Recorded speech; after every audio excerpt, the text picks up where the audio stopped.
So last week or the week before, I spent a good 10 or 12 minutes talking about whether David Coulthard's career was a flop or just fate. Right place, wrong time and all that. And it was a video that drew a lot of engagement, which is great because it means the fabled algorithm loves it. However that algorithm works. So it got me thinking about doing more retrospective videos, stuff where I take a driver, a series, a regulation set that was used and do some research, and instead of just providing you with the facts of what happened, also bring in the opinion part to go, well, this happened, but also this happened, and this has done X, Y, Z to this, and changed this part of history for better or worse, or something like that. Because for one, it's another way of providing content, 2, it gives me more of a challenge in the research element, and 3, it gets everybody thinking. Which is what I like to do with the more opinion-based stuff, because I can provide as many sides as possible and then leave it to you to come to a decision instead of just blindly lobbing your predetermined opinions straight into the comment section. So with that said, continuing on from the videos I've done already on Giancarlo Fisichella, Heinz-Harald Frentzen and David Coulthard in Formula 1, we move into another series. A question on whether the kart IRL split was just, well, 12 years of wasted time that did nothing for anybody. And I have done a little series on the split starting at the beginning of last year, which sort of went through all of the problems suffered by kart in the early 2000s, which we will touch on in a bit, but never went into the whole reunification part. And that's because the likes of Empty Box and NASCAR Man have already done videos on that in their own series on the matter, and they do more than I ever could. So what this aims to do is take a look at the split, as discussed in those 2 or 3 videos I did on the matter, and reunification as a whole, and see, at the end of it, if it was all worth it. And at another extent, I guess, let the American Indycar fans in on how it all looked from this side of the Atlantic if I ever get around to doing that bit. So let's get that coffee pot on. And speaking of coffee, just a bit of a pre-video plug. I've got channel memberships turned on now, so if you want to support me at a more personal level for the price of a coffee, well, it starts at the price of a coffee, which is at the same time an obvious way of supporting me because you get little badges and stuff. There is that. YouTube says I have to plug it to get the engagement, so yeah, I'm turning into a real YouTuber now. Just need the Raid Shadow Legends sponsorship. So let's just do a quick recap of everything that happened to kick this split off. Tony George, the owner of the Indianapolis Motor Speedway, had come to the decision that his Great American 500-mile race at Indianapolis wasn't the Great American race he wanted to be. He'd also been kicked off the board of directors at kart as well, so he was a little bit miffed. Long story short, he decided that kart, the premier open-wheel series in America, had become too reliant on foreign imports and failed F1 drivers, and was also using too many road and street circuits. So he decided he was going to start his own all-oval racing series with as many American drivers on the grid as possible, and in the process shut out as many kart teams as possible by implementing the 25-8 rule, which basically guaranteed the top 25 drivers in the Indy Racing League a spot on the grid for the Indy 500, and the kart teams would have to fight it out for the remaining 8 slots on the 33-strong grid. As you can imagine, this all seemed utterly pointless at the time, because around this period, kart was at the height of its power and popularity.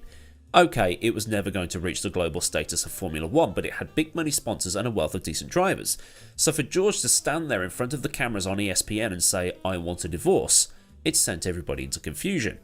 So kart said, "Alright Georgie Porgy, we'll have our own race at Michigan on the same day as your precious Indy 500, and we're going to take all our sponsors with us." This then caused confusion amongst the fans because all their favourite drivers were racing in one spot. But that one spot wasn't Indianapolis. But they wanted to watch Indy because it was Indy. But that race had names in it such as Racing Gardner, which sounds like a really bad regen name from Football Manager.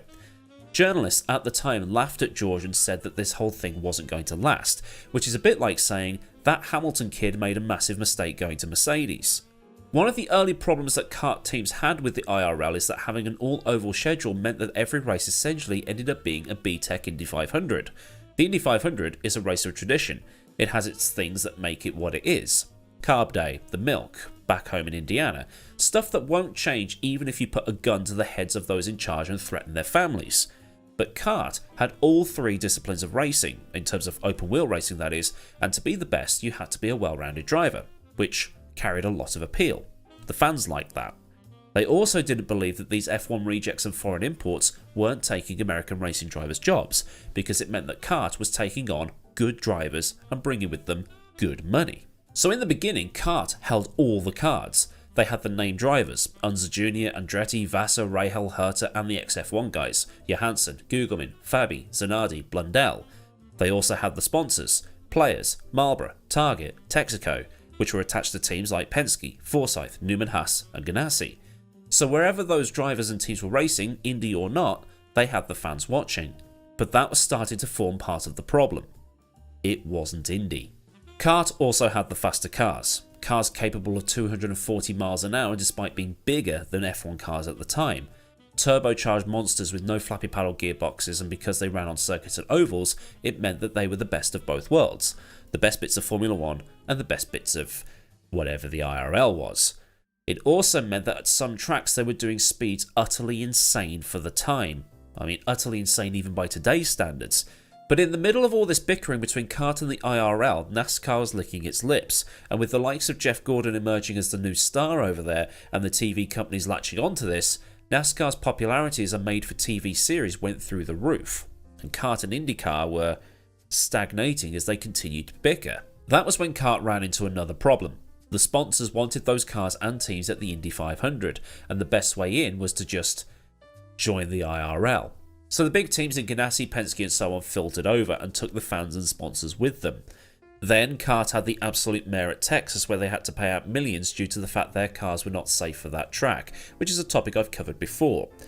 This, on top of the economic downturn after 9/11, the near-fatal accident of Alex Zanardi and other bits and pieces, led CART towards bankruptcy at the end of 2002, while Indycar started a slow climb again, but still had a lot of work to do to catch up to NASCAR. CART rebranded as Champ Car for 2004, but it wasn't the same. The IRL managed to get the rights to using the term Indycar, which they battled CART for in the federal courts, which then came with it some more brand power and association. On top of this, now Indycar series relaxed some of its rules to help facilitate the switch of some of the teams that came from CART, which included the opening up of more road and street circuits. CART had lost its broadcast partner ESPN and was having to buy airtime to stay relevant, while Indycar had taken its spot on ESPN and was also on ABC. But the end was, at this point, inevitable. Champ Car was on life support, and the fact that one guy in Sebastian Bourdais was winning every year probably didn't help matters either. Bridgestone and Ford pulled out in 2007, and talks with Indycar over a merger went nowhere. So George let the whole thing filter out a bit, and in 2008 Champ Car was done. It was borderline on having enough cars on the grid to satisfy TV contracts, so George bought everything, including the sanctioning contracts, mobile medical care unit, and the history of the series, for $6 million. 12 years of civil war ended with a $6 million buyout. By comparison, Penske bought the lot along with Indianapolis Motor Speedway for about $250 to $300 million in 2020, around that time. So what did we get out of all of this then? You've got Tony George saying, I want an all-oval series with a mostly American grid, basically open-wheel NASCAR. And for the first few years, he got what he wanted. Except for 1998 when Kenny Brack won, but in 2003, the first IndyCar Series champion was a Kiwi. Then it was a Brazilian. Then a Brit. Then an American. It's also interesting to note that since CART folded in 2003, there have only been 3 IndyCar champions who don't have a CART or Champ Car pedigree. Those being Sam Hornish Jr., Joseph Newgarden and Alex Palou. Hornish started in the IRL. Newgarden, when CART folded in 2003, was probably just starting middle school, and Palou was only just learning to read and write.